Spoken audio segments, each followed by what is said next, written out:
नमस्कार, आप देख रहे हैं हेल्थ अपडेट और मैं हूं गुंजन मित्तल। हेल्थ से जुड़ी खबरों के लिए चलिए नजर डालते हैं आज के हेल्थ अपडेट पर। 2 बच्चों को पैदा करने में रोबोट की ली गई मदद।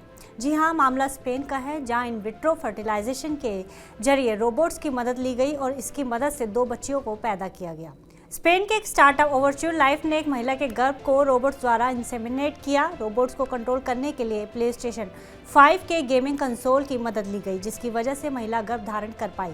जिस महिला को रोबोट्स के जरिए गर्भवती कराया गया, उसने 2 स्वस्थ बच्चियों को जन्म दिया है।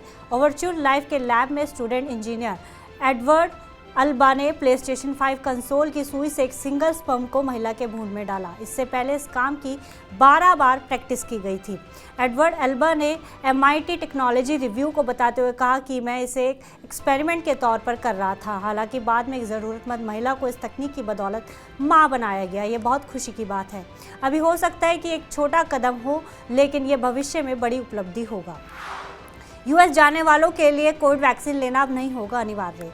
केंद्रीय स्वास्थ्य मंत्रालय की तरफ से देश में कोरोना मामलों के आंकड़ों को लेकर जानकारी दी गई है। देश में सक्रिय मामले 47,246 से घटकर 44,175 रह गए हैं। वहीं संयुक्त राष्ट्र अमेरिका ने इंटरनेशनल ट्रैवलर्स की कोविड वैक्सीन की आवश्यकता को 11 मई को समाप्त करने की घोषणा की है। व्हाइट हाउस ने बयान में कहा कि आज हम घोषणा कर रहे हैं कि 11 मई को फेडरल एम्प्लॉयज़, फेडरल कॉन्ट्रैक्टर्स और इंटरनेशनल एयर पैसेंजर्स के लिए कोविड-19 वैक्सीन की आवश्यकताओं और कोविड-19 सार्वजनिक स्वास्थ्य आपातकाल को समाप्त कर दिया जाएगा।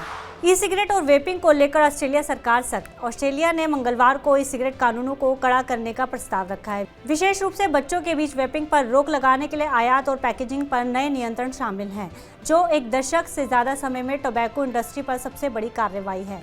फेडरल गवर्नमेंट सभी डिस्पोजेबल वेप्स को प्रतिबंध लगाने और नॉन प्रिस्क्रिप्शन वाले वेब्स के इंपोर्ट पर प्रतिबंध लगाने के लिए कदम उठाएगी। फ्लेवर्स और कलर्स को प्रतिबंधित करेगी और अलाउ के लिए किए गए निकोटीन के लेवल को कम करेगी। आज 2 मई को विश्व अस्थमा दिवस मनाया जा रहा है। अस्थमा के बचाव और रोकथाम के प्रति जागरूकता बढ़ाने के लिए हर साल मई के पहले मंगलवार को विश्व अस्थमा दिवस मनाया जाता है। फसाई द्वारा भ्रामक विज्ञापनों के 32 नए मामलों पर कार्रवाई। फूड रेगुलेटर फसाई ने शुक्रवार को कहा है कि 32 नए मामले सामने आए हैं, जहां फूड बिजनेस ऑपरेटर भ्रामक विज्ञापनों और दावों का उल्लंघन करते हुए पाए गए हैं। इन FBOs में nutraceuticals products, refined oils, pulses, flours, millets products, घी आदि के मैन्युफैक्चरर्स और मार्केटर्स शामिल हैं। बयान में कहा गया है कि संबंधित FBOs को नोटिस जारी करने सहित आगे की कार्रवाई के लिए संबंधित लाइसेंसिंग अथॉरिटी को ऐसे सभी FBOs को नोटिस जारी करने के लिए भेजा गया है, ताकि भ्रामक दावों को वापस लिया जा सके या वैज्ञानिक रूप से इसकी पुष्टि की जा सके।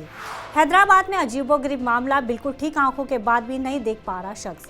क्या आप सोच सकते हैं कि कोई इंसान बिल्कुल ठीक विजन होने के बाद भी कुछ नहीं देख पा रहा, या जो वो देख रहा है वैसा कुछ है ही नहीं? शायद आपको ये बात सुनकर यकीन नहीं होगा, लेकिन हैदराबाद के एक दिमाग के डॉक्टर के पास ऐसा ही हैरान करने वाला मामला आया है। डॉक्टर सुधीर कुमार, जो कि जाने माने न्यूरोलॉजिस्ट हैं, उनके सामने ऐसा मामला आया है।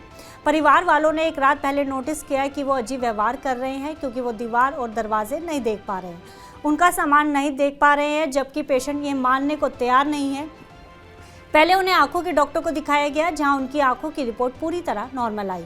पेशेंट को साइकेट्रिस्ट के पास भी ले जाया गया, लेकिन उन्हें भी पेशेंट्स में कोई प्रॉब्लम नज़र नहीं आई, जिसके बाद उन्हें न्यूरोलॉजिस्ट को दिखाया गया। डॉक्टर सुधीर ने पाया कि पेशेंट ऐसे लोगों से बात कर रहा है जो वहाँ है ही नहीं, उन्हें ऐसी चीज़ें दिख रही हैं जो वहाँ है ही नहीं। न्यूरोलॉजिस्ट डॉक्टर सुधीर ने पाया पेशेंट डायबिटीज़ और ब्लड प्रेशर का मरीज है, जो उनकी कंट्रोल में नहीं है। डॉक्टर ने पेशेंट के MRI में पाया कि ब्रेन के विजन एरिया में ब्लड क्लॉट है, जिससे उसे देखने में परेशानी आ रही है। सेफ फॉर्मुलेशन का लाइसेंस हुआ रद्द, देश से बाहर करते थे ड्रग्स की smuggling. Pharmaceuticals Export Promotion Council of India ने Guntur based Safe Formulation Limited pharma company का लाइसेंस रद्द कर दिया है। कंपनी को देश से बाहर ट्रेमाडोल नाम का ड्रग सप्लाई करने का दोषी पाया गया है। कंपनी सूडान के वारजोन्स में ड्रग सप्लाई कर रही थी, जिसे वॉर फाइटर्स रात रात भर जागे रहने के लिए इस्तेमाल कर रहे थे। फार्मेक्सिल द्वारा ड्रग की सप्लाई के बारे में पूछे जाने पर कंपनी इसका ब्यौरा देने में असफल रही। कंपनी से पूछा गया कंपनी ये ड्रग्स किस इंपोर्टर को और कहां सप्लाई कर रही है, लेकिन दी गई समय अवधि में कंपनी इसका जवाब नहीं दे पाई, जिसके बाद कड़ी कार्रवाई करते हुए तुरंत प्रभाव के साथ कंपनी का लाइसेंस रद्द कर दिया गया। आज हेल्थ अपडेट में बस इतना ही। आप देश और दुनिया की तमाम खबरों के लिए देखते रहिए TV9 भारतवर्ष।